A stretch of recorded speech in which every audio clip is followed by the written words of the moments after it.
Steeler and Super Bowl champion Mike Logan live in studio every week during Steelers season for 1 hour of the best football talk heard anywhere. 60 minutes of hard-nosed physical football. Am I right, man?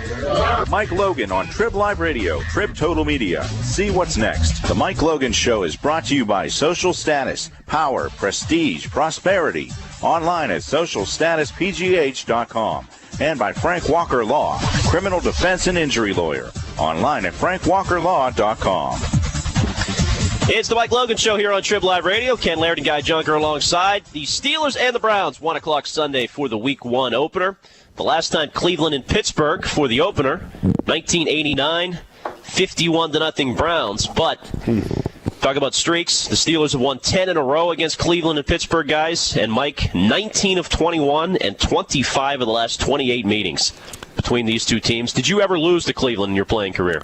I did. I think I lost one game against Cleveland. And shame on you. Yeah, I know. And I think it was probably my fault, too. I think I had a missed assignment that this lingering in the back of my mind. But I am excited that they open up with the Browns. Have some college buddies that were from Cleveland, and we used to always talk about the old series when it actually was a rivalry, and it just hasn't been that interesting over the past couple of years. But it's the first game of the season, so just the excitement of NFL football being back, and the Cleveland Browns just happen to be our first opponent brings some excitement to that game.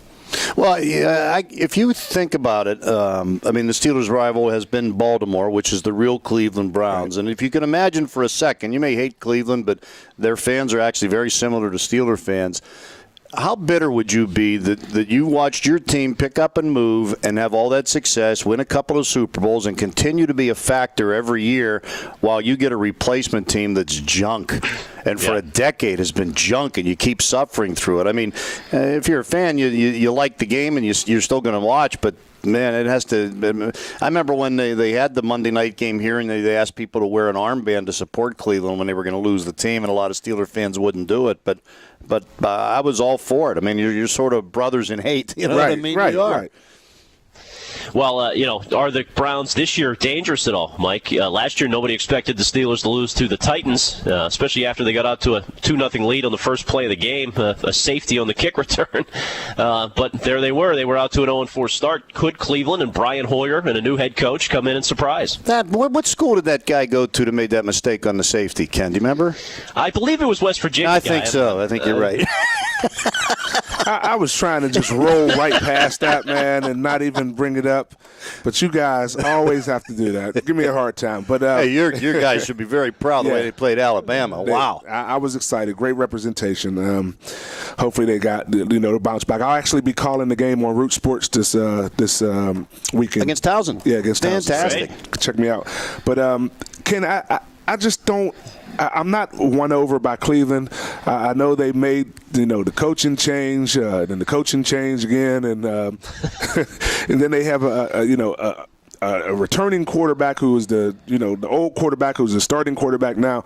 I just think there's too much going on with that team for them to come in here and really surprise Pittsburgh. I think Brian Hoyer is going to be looking over his shoulder the entire season until Johnny Football gets in there. And I think that's going to be a problem for him because you can already see that it started to bother him during the preseason with so much hype with Johnny Manziel. And I think it's going to be like that until he takes over that team. And the fans want it. The league actually wants to see it because Johnny Manziel is an exciting guy on the field and off the field. It's hard to do anything but play, coach, or even in another walk of life when someone's looking over your shoulder, and any mistake you make, you could be out. And I think that, I could see this being, I don't think the Steelers, what was the score of that game, 51-10 in 1989, Ken? 51-0. Or 51, oh yeah, I think the second week the Bengals beat them like 42-10, and the Steelers made the playoffs that year after those two disastrous first games. But I could see this being like a 17-7, 20-10 game, something like that. I think the Browns' defense is good. I think the Steelers have some questions to answer. I don't necessarily think this is going to be an automatic 31-0 win, but I'd be shocked, like Mike said. They're not going to come in here and win this game. If they do, then I think they really are in trouble. they'll need some turnovers, or which they could come up with. But Josh Gordon's suspension definitely hurts. They're going to be starting Miles Austin and Andrew Hawkins, a couple fairly young. Well, Austin's been around, but he's actually maybe on the downside of his career. I mean, you get the point. And Hoyer and Will Manziel play. Do you guys expect to see him in some form for a package or two in this game? The Steelers seem like they're ready. They're preparing for it. Is that? I mean, you got to be prepared for everything. But I would have said no until I read what Palomalu said.